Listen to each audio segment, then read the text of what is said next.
The ulna is located on which side of the forearm in the anatomical position? A. Lateral. B. Medial. C. Dorsal. D. Ventral. Answer: B. Medial. Explanation: in the anatomical position, the ulna is located on the medial side of the forearm, while the radius is on the lateral side. The ulna remains relatively fixed during pronation and supination, while the radius rotates around it. Which of the following parts of the ulna forms the bony prominence of the elbow? A. Radial tuberosity. B. Styloid process. C. Olecranon process. D. Coronoid process. Answer: C. Olecranon process. Explanation: the olecranon process is the large, bony prominence of the ulna that can be easily palpated at the posterior side of the elbow. It serves as the attachment point for the triceps brachii muscle. The trochlear notch of the ulna articulates with which part of the humerus? A. Capitulum. B. Coronoid process. C. Trochlea. D. Olecranon fossa. Answer: C. Trochlea. Explanation: the trochlear notch of the ulna articulates with the trochlea of the humerus to form the hinge-like elbow joint, allowing for flexion and extension of the forearm. Which muscle attaches to the coronoid process of the ulna? A. Biceps brachii. B. Flexor digitorum profundus. C. Brachialis. D. Triceps brachii. Answer: C. Brachialis. Explanation: the brachialis muscle, which is responsible for flexing the elbow, attaches to the coronoid process of the ulna. The head of the ulna is located at which end of the bone? A. Proximal. B. Distal. C. Medial. D. Lateral. Answer: B. Distal. Explanation: the head of the ulna is located at the distal end of the bone, and it articulates with the ulnar notch of the radius at the distal radio-ulnar joint. Which ligament surrounds the head of the ulna at the proximal radio-ulnar joint? A. Radial collateral ligament. B. Annular ligament. C. Ulnar collateral ligament. D. Transverse humeral ligament. Answer: B. Annular ligament. Explanation: the annular ligament surrounds the head of the ulna at the proximal radio-ulnar joint, stabilizing the joint and allowing for rotation during pronation and supination. Which of the following structures of the ulna is located at the proximal end? A. Head of the ulna. B. Styloid process. C. Olecranon process. D. Ulnar notch. Answer: C. Olecranon process. Explanation: the olecranon process is located at the proximal end of the ulna and forms the point of the elbow. It provides the attachment for the triceps brachii muscle. Which of the following bones does the ulna not articulate with? A. Humerus. B. Radius. C. Scaphoid. D. Pisiform. Answer: C. Scaphoid. Explanation: the ulna does not articulate directly with the scaphoid bone. It only articulates with the radius at both the proximal and distal radio-ulnar joints. The radius articulates with the scaphoid in the wrist. The styloid process of the ulna is located at which end of the bone? A. Proximal. B. Distal. C. Lateral. D. Medial. Answer: B. Distal. Explanation: the styloid process of the ulna is located at the distal end of the bone, on the medial side of the forearm. It can be palpated on the side of the wrist. What is the primary function of the ulna in the forearm? A. To assist with wrist extension. B. To support most of the weight transmitted from the hand. C. To rotate the radius during supination and pronation. D. To stabilize the elbow joint during flexion and extension. Answer: D. To stabilize the elbow joint during flexion and extension. Explanation: the ulna plays a primary role in stabilizing the elbow joint, particularly during flexion and extension. It does not participate in forearm rotation. This function is primarily carried out by the radius. A fracture of the ulna, commonly called a nightstick fracture, typically occurs in which part of the bone? A. Olecranon process. B. Distal shaft. C. Proximal shaft.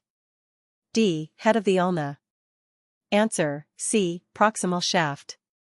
Explanation: a nightstick fracture typically occurs in the midshaft of the ulna, usually as a result of direct trauma, such as a defensive block with the forearm. Which of the following joints is formed by the articulation between the head of the ulna and the ulnar notch of the radius? A. Humerulnar joint. B. Distal radioulnar joint. C. Proximal radioulnar joint. D. Carpometacarpal joint. Answer: B. Distal radioulnar joint.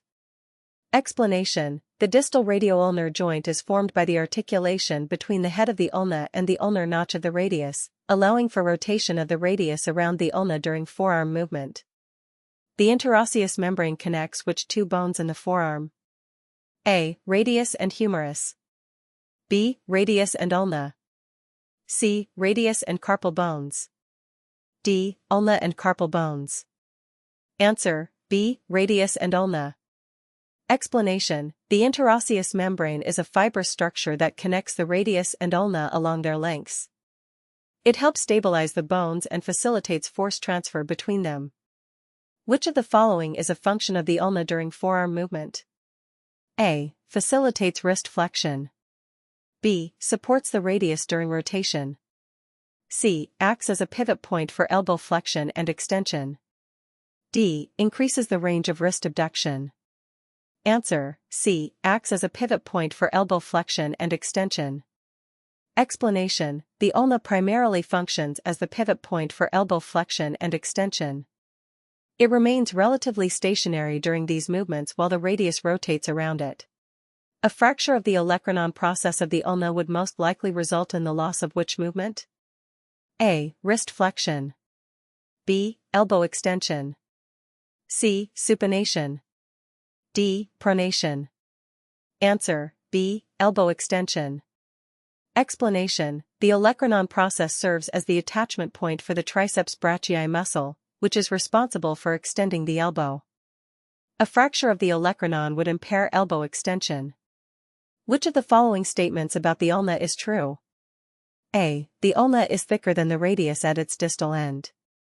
B. The ulna contributes more to the wrist joint than the radius. C. The ulna serves as the primary bone for forearm rotation.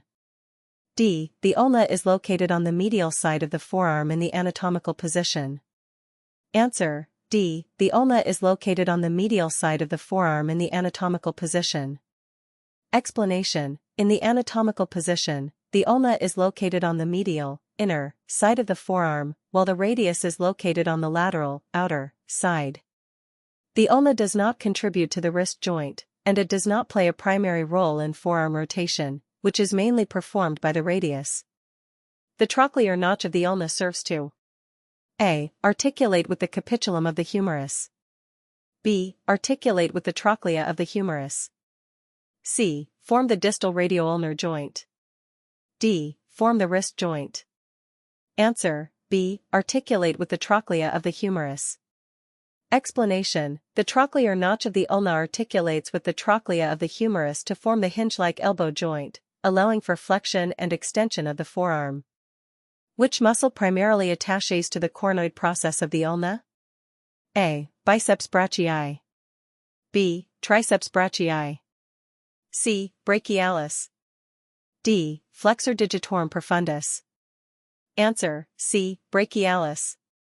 Explanation: the brachialis muscle, which is responsible for elbow flexion, attaches to the coronoid process of the ulna.